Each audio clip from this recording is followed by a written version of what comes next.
Book Impressions, Middle England by Jonathan Coe, part two.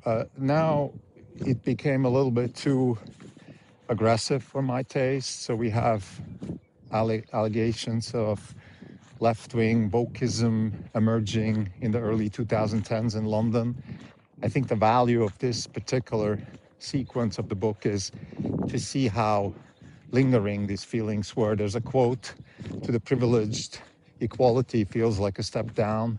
Somebody said that on Twitter, which is utter nonsense, of course, because it was the privileged who actually gave equality to the rest of the world. It is the privileged, it is the Industrial Revolution, it is Britain actually, and the Western civilization, which has even attempted to bring equality and the opportunity of wealth creation to everybody, whilst pretty much any other society, particularly sort of the brown people, or how they call them in the book, like the those multicultural people that we're supposed to now associate with, they haven't done it in their own countries, but we have in the Western world.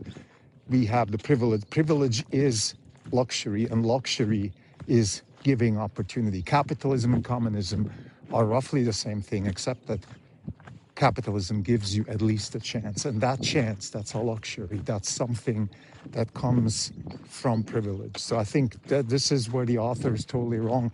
I think maybe the author doesn't have an opinion. I don't know, Jonathan Coe, but the characters in the book that are celebrating the opening of the 2012 London Olympics, which are a woke manifesto of Britain, amongst other things, of course, but definitely there is this lingering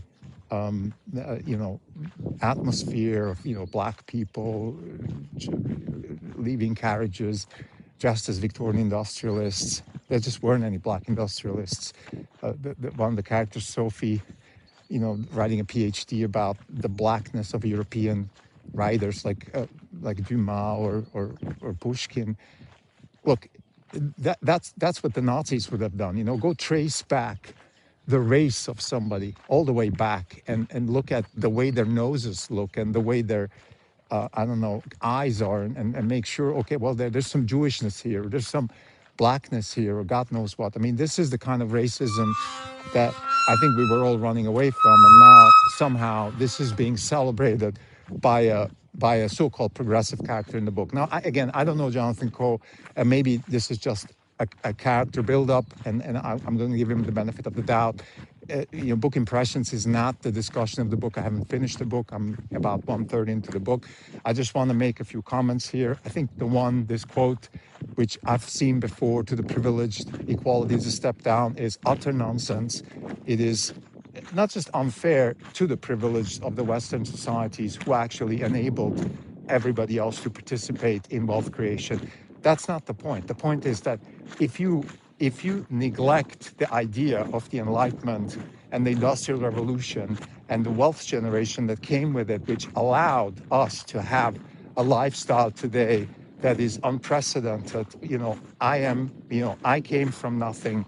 I built myself a very nice life here in the US, and my son has good opportunities, and hopefully his kids.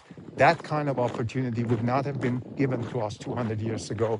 And it was the privileged who gave us this opportunity. So I think we need to acknowledge this out of necessity, not out of fairness. I think another thing I want to say is just about this young people, rebelliousness, riots that we have here in the US too. I don't think it's that prevalent. I think in the US we see professional rioters, we see professional problem makers. I think the novel Deluge, links in the show notes, depicts that really well. There is a network of people in the US who professionally riot against the establishment. They don't have a conviction. These are not communists. They don't have a book that they believe in. They don't have a religion that they believe in. They're much worse than communists. They are like the Soviet Union, the Bolsheviks, which is the truth doesn't matter as long as we can fight and win.